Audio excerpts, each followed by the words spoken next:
Hey, what's up? Aujourd'hui, vidéo spéciale, on va parler d'une toupie un petit peu particulière, on va parler de Ghost Circle. Alors c'est une toupie de type endurance, aujourd'hui on ne connaît pas vraiment son propriétaire, en tout cas pas dans l'animé, mais je vous mettrai quand même une image de lui parce que bon, comme d'hab, ça a été un petit peu spoil.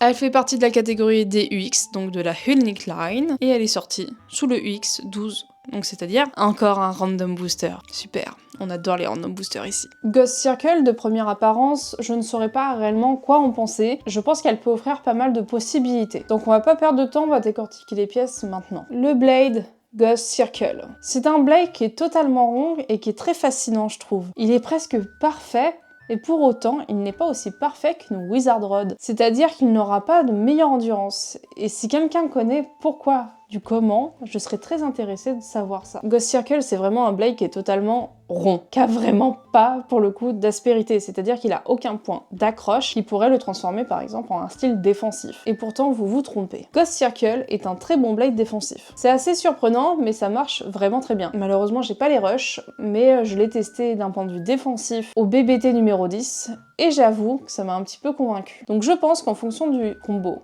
on peut très bien l'adapter soit plutôt dans un style endurant, soit dans un style défensif. Et je trouve personnellement que son combo stock avec Gearball pourrait très bien faire l'affaire pour un style défensif. Ghost Circle pourrait offrir des magnifiques éjections. Je ne pense pas qu'on pourrait viser le burst avec, mais je pense que pour éjecter son adversaire, en tout cas le faire glisser, ça peut être un très bon Blade. Malheureusement, ce Blade se fait littéralement pulvériser en overfinish ou en extreme finish très facilement, tout simplement parce qu'il est trop léger. Pour le coup, c'est vraiment une toupie d'endurance qui est performante, qui pourrait presque convenir dans un style de dernier survivant. Mais par contre, si vous la mettez face à des toupies qui sont méchantes, comme Shark Edge, Terranobit, donc moi c'est ce que j'aime bien appeler des toupies d'attaque lourdes, malheureusement, ça peut pas forcément bien fonctionner. Comme vous l'aurez compris, ses principaux défauts, c'est que certes, il est totalement lisse, ce qui lui permet d'avoir un max d'endurance, mais pour autant, le Blade est beaucoup trop léger. Soit vous allez vous faire éjecter, soit vous allez gagner sur du dernier survivant. Passons à une pièce un petit peu mystérieuse,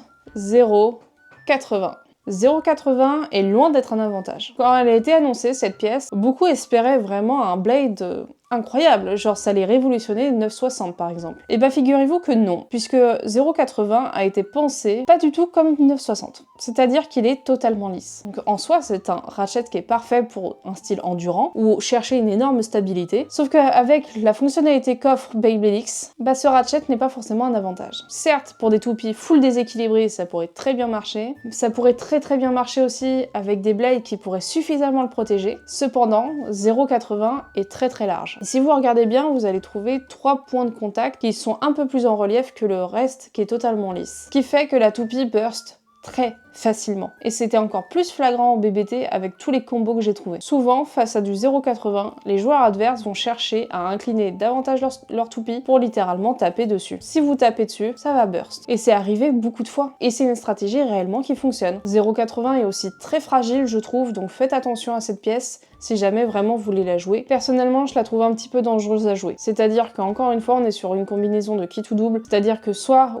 le Blade va suffisamment le protéger, ce ratchet, donc vous n'allez pas tout de suite burst. Cependant, si vous jouez ce ratchet, sachez que les joueurs vont viser à incliner leur toupie pour taper dedans directement. Soit, si cette stratégie-là fonctionne pas de la part de votre adversaire, vous pouvez espérer une super stabilité et une super endurance. Malgré tout, je serais pas étonnée que les joueurs préfèrent continuer à utiliser des 9,60, 9,70, 9,80 parce que ce sont des ratchets beaucoup plus fins comparés à 0,80 qui est malgré tout très épais. Passons à Gearball. Alors déjà, Ball tout seul, ça marche très bien. J'adore Ball, c'est un beat qui permet de rester au centre tout en esquivant un petit peu. C'est vraiment un très bon beat. Gearball, selon moi, c'est pas tout à fait ça. Ce que je lui reproche, c'est qu'on va l'affilier à un style endurant, alors que moi je serais plutôt dans un style défensif. Gearball, certes, va vous permettre de favoriser votre endurance. Cependant, Gearball permet aussi d'avoir davantage de mobilité et de mieux agripper à la X-Line. Et justement, je trouve que ça fonctionne très bien avec des toupies de type défense. Par exemple, Ghost Circle, avec ce beat Gearball, ça lui offre beaucoup de mobilité, ce qui fait qu'elle va vachement esquiver, donc ça marche plutôt bien. Je pense pas que jouer Ghost Circle, dans un cas très statique, soit vraiment une très bonne idée. Avec Gearball, malgré tout, ça a été bien pensé. Les faiblesses comme ça de Ghost Circle soit un petit peu pallié par un taux d'esquive assez important. Globalement, qu'est-ce que je pense de cette toupie? À la fois, quand elle a été annoncée, je me suis dit que ça serait une super toupie, que j'aimerais énormément jouer. À la fois, plus je joue avec, plus je suis assez sceptique. Pour le coup de 0,80, personnellement, je trouve que c'est pas un réel avantage. Déjà, la pièce est fragile, et de deux, elle est vachement épaisse. Ça a été très facile,